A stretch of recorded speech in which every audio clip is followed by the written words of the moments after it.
he would make the additional prayers. So we also make additional prayers, you know.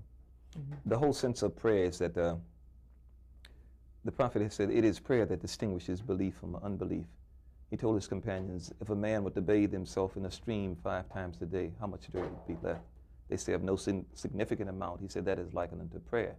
He says that no companions asked him, he says, will the heart come to the mosque when they're in trouble? Sure.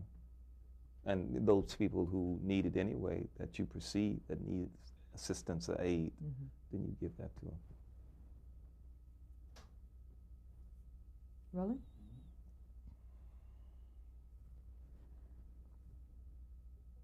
If someone were to look at the whole arc of your life, as far as it has gotten right now, what are the things you would want them to remember? In other words, what do you think were the points in your life that should be written in your history?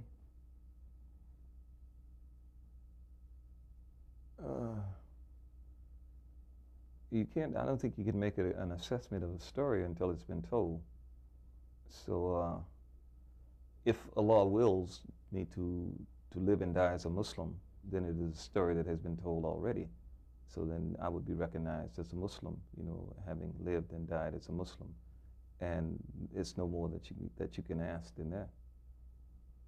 And if you were to write the ending of the story yourself, what would the world be like? Again, it is a story that has been written as well in terms of what will come about, because Allah will have His way as Allah is having His way. Allah says, man plans a plan, and Allah plans a plan, and He is the best to plan. So therefore, the balance will be restored, that balance in which the humanity will do those things that are necessary and that are best to serve humanity.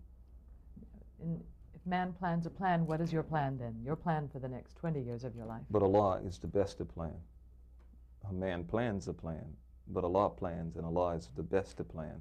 So whatever Allah wills, you know, again, if it is Allah's will, my prayer would be that He allows me to be Muslim, to practice, and to continue a level of practice in which Allah will be pleased with.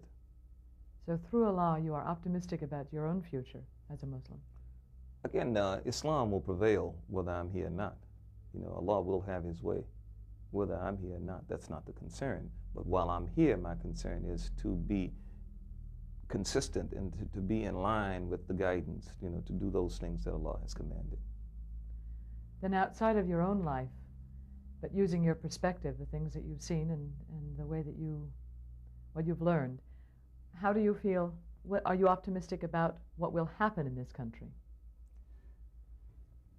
Again, the change that will occur in this country will be for the best, in that it's always in terms of trying to convey what is really occurring, what is happening. There was a song that was popular in the 60s in which it says, there's a rose growing in the street up through the concrete. So even in spite of the resistance, in spite of all of the things that exist, still, you know, Allah brings about that which He wills. And so even in this country, in spite of all of the kinds of institutions and things that appear to be firm and in place, you know, that change which begins within, that deals with the morality, that deals with the whole aspect of being anti-intoxicant, anti-drugs, which comes from within. See, again, all of these things emanate from within. The only way you can deal with, in terms of the drug problem, is to deal with it primarily within oneself. The problem with drugs in this country is not crack. It's the appetite for intoxication. It's the appetite for those things that distort the reality. And in terms of, if anything promotes that sense of wanting to distort reality, then it is an intoxicant and it has to be avoided. And you would solve that through your faith? This is the only way it can be solved. The law says He won't change the condition of people until they change that which is in themselves. As long as one wants to, or desires to be high, or desires to be intoxicated, whether it is alcohol, whether it is beer, whether it is religion, whether it is, you know, crack or anything else, then, you know, they cannot be successful. They cannot struggle successfully. So for the thousands of Black Americans who are caught in what we call the cycle of poverty and the cycle of despair, the way you see out for them is through your religion? Again, many times the greatest oppressor of man is he's a self-oppressor, that he oppresses himself. Again, if one enslaves himself around the values of a system that says that you have to have 2 cars, you have to have a BMW, you have to have all of these kinds of things, and you are constantly in pursuit of these things, then you are enslaving yourself. Who says that a man has to eat 3 meals a day to be healthy? Again, in fact, for the first time in the history of this country, the Surgeon General has come forth and says that the greatest cause of disease amongst Americans is gluttony. So they dig in their grave with their mouths.